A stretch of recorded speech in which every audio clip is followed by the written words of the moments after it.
Particular ಆಗಿ ಈ ಬೆಳವಣಿಗೆ ಆದಾಗಿಂದ ಬೆಳಗ್ಗೆಯಿಂದ ಒಂದು ಕಡೆ ವಿಜಯಲಕ್ಷ್ಮಿ ಮೇಡಮ್ ಕೂಡ ಒಂದು ಟ್ವೀಟ್ ಮಾಡಿದ್ದಾರೆ, ಅದನ್ನು ಕೂಡ ನೀವು ಗಮನಿಸಿರ್ತೀರಾ ಅನ್ಕೋತೀವಿ. ಅವರು ಬುದ್ಧಿವಂತರ ಅಂದ್ರೆ ಒಂದು ಮಾತಾಡಿದ್ದಾರೆ ಮೇಡಮ್, ಒಂದು ಪೋಸ್ಟ್ ಮಾಡಿರ್ತಾರೆ. ಹೇಳಿ. ಅದೇ ಅವರು ಬುದ್ಧಿವಂತರ ಮೌನ ಮುಖ್ಯ ಮೂರ್ಖರ ಮಾತಿಗಿಂತ ಅನ್ನುವಂಥದ್ದು ವಿಜಯಲಕ್ಷ್ಮಿ ಅವರು ಪೋಸ್ಟ್ ಮಾಡಿರುವಂತದ್ದು. ಇನ್ನೊಂದ್ ಕಡೆ ರಕ್ಷಿತಾ ಅವರು ಕೂಡ ಮಾತಾಡಿದ್ದಾರೆ, ಅದ್ರ ಬಗ್ಗೆ ಏನ್ ಹೇಳ್ತೀವಿ? ಆಕ್ಚುಲಿ ಐ ಡೋಂಟ್ ಥಿಂಕ್ ಅವರಿಬ್ರು ನನ್ ಬಗ್ಗೆ ಹೇಳಿದಾರೆ ಅಂತ ನನ್ಗೆ ಅನ್ಸಲ್ಲ. Because Viji I don't think ಅವ್ರು ಏನಾದ್ರು ಆತರ ಹಾಕಿದ್ರೆ she must be under pressure or something. Because ಅವರು ಯಾವತ್ತು ಆತರ I don't think we have that relationship. ರಕ್ಷಿತಾನು ಕೂಡ ಐ ಡೋಂಟ್ ಥಿಂಕ್ ನಾನು ಯಾರು ಕಳ್ಸಿದ್ರು ಅವ್ರು ಹಾಕಿದ್ದು. I don't think it is pertaining to me.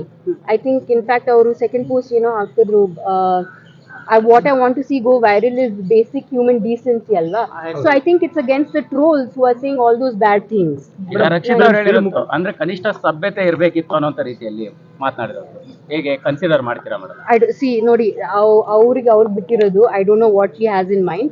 But ನನಗೆ ಅನ್ಸಿರೋದು ನಾನು ಮಾಡ್ತಾ ಇದ್ದೀನಿ. ಐ ಥಿಂಕ್ ದಿಸ್ ಇಸ್ ನ್ಯಾಯದ ಪರ ಮತ್ತೆ ನಮ್ಮ ಹಕ್ಕು ಪರ.